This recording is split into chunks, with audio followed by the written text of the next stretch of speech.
I mean, there might also be something to be said for, which is getting to a point we talked about before, but a little bit of an in-play, right? That as much as, you know, print is not doing well in general, there's a lot of product out there. Like maybe, Zane, you could talk a little bit about coming from publishing something with IDW, which is, you know, categorized as an indie publisher, getting your work out there and actually getting people to see it in the store.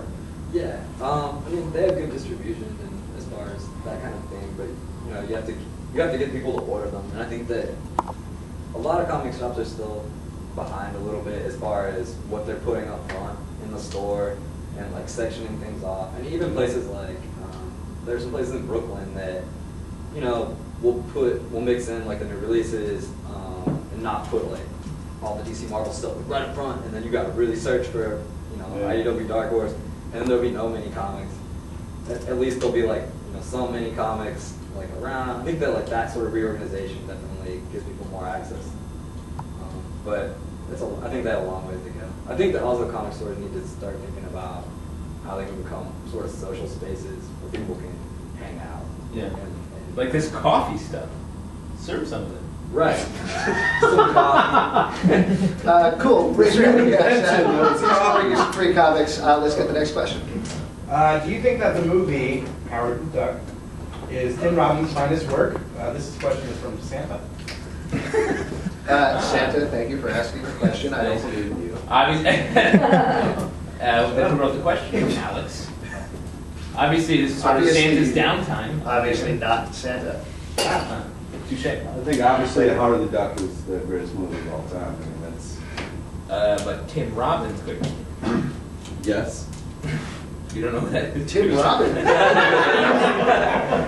Tim Robbins has actually just been cast as Hector Hammond's father in the Green Lantern movie. Did you guys hear about that?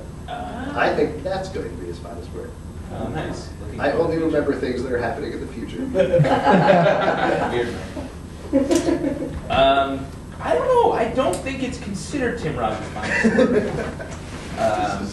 That was not a leading question at all, by the way, so thank you for What about the Hudsucker Proxy? That's a great movie. I don't know. Howard the Duck is a little bit better.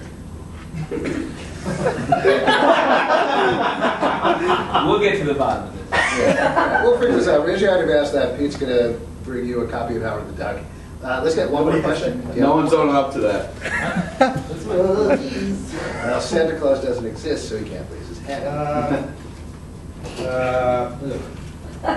Someone wrote that. Boy. What is Marvel going to do with Steve Rogers now that he's back head of let's say NEM Shield? New Shield. Yeah, the rumor coming out right now is that Steve Rogers will not be Captain America. He will be the head of the newly reorganized S.H.I.E.L.D. once everything is all said and done. Nick Fury? He's going to be Nick Fury? Yes. Does he have to wear an eye patch? Yes.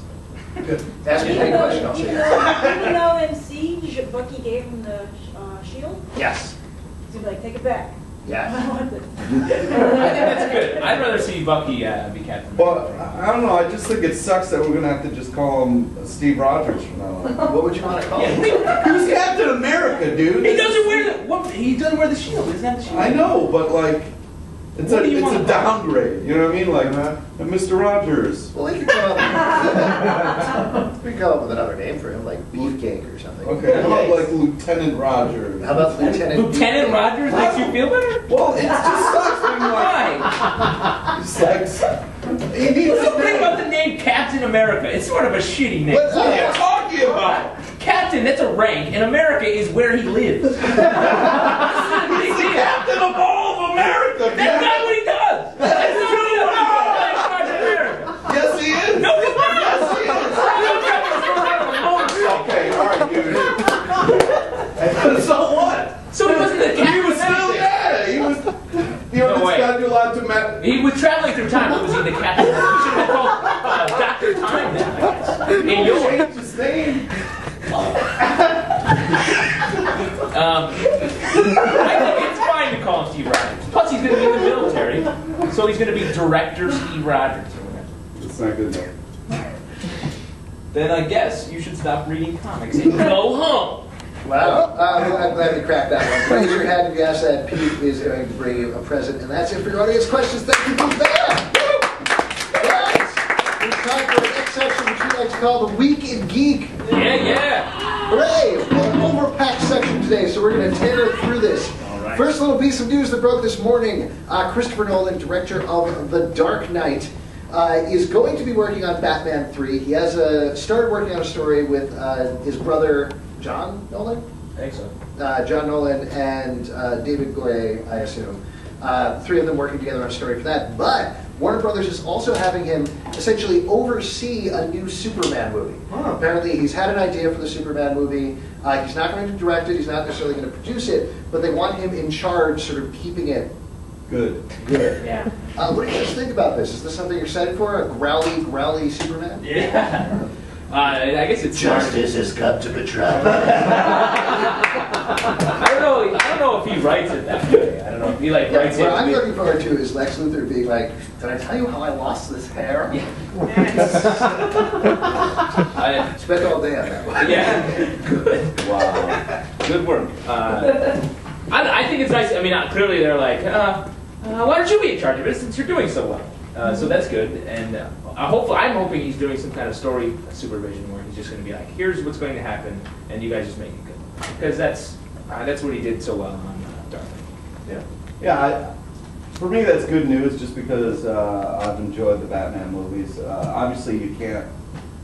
Hopefully, they're not going to make us dark Superman, but. I mean, he can write other things. You know who I'd like him to hire? Steven Spielberg. I would love Steven Spielberg to do. Do you know who they probably Superman. love to hire? Steven Spielberg. Yeah. I wish he would do it. I think This he's James perfect. Cameron fella. No. Well, why do you think Steven Spielberg's the perfect? Because I think he has that Americana really good down. You know, he does the nice backyard. You know, I think, and that's Superman to me. You know, that's Superman. Superman is In a backyard. Is Smallville. You know, grilling some Barbecue. steaks. Yeah, well, you know, I mean, Staying I out think with always, the kids. like Superman for All Seasons is my favorite. Yeah. Superman. Yeah. You're talking to this guy. Yes, he is. Made me cry. I'd Really like to good. see an equivalent to Richard Pryor. So you'd like to see Superman 3 too? Yeah.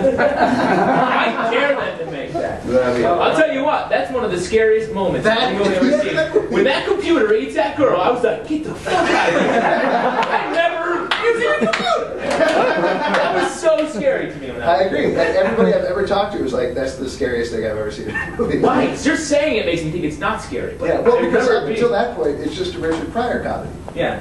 Yeah, it's not a You get Chris Rock, he hasn't worked in a while. Maybe Dave Chappelle. I don't know.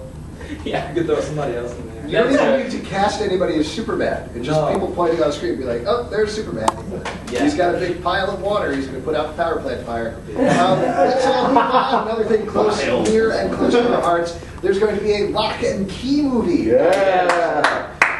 Kurtzman and Orsi, I don't know exactly how to pronounce that, who did the Star Trek movie, also did Transformers, Revenge of the Fallen, are going to be producing the movie. It's unclear now whether they're going to be writing it. Are you guys excited about this? Are you looking forward to this? Nervous? I mean, I just love these characters and the story so much. It's going to be great to see it on screen. It'd be hard to, I mean, the story's so good in the comics. What are they going to do to make it terrible? Well, hopefully Gabriel Rodriguez will do the art for the movie.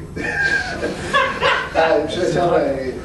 Yeah. So the story broke, I guess, Monday morning, something like that. Monday morning, I saw it on Superhero Hype, and I was like, oh my god, this is so exciting. What a great way to start off a week. I was really excited about it because we love Locke and Key, and Gabriel Rodriguez and Joe Hill, who in the series are the nicest people ever. Yeah. So I immediately emailed Gabriel, and I was like, hey, congratulations. Justin, Pete, and I are so excited about the movie. We'll be there first in line. About 5 minutes later, Gabriel Rodriguez sent me back an email saying, there's going to be a movie? So yeah, apparently he's going to be involved, so it's not a big deal or anything like that. But How do you know that? You don't know that. I'm just trying to... You're just trying to make it nice. I'm sure they'll throw him a couple bucks anyway. He's not eating out of a garbage can, so it's fine.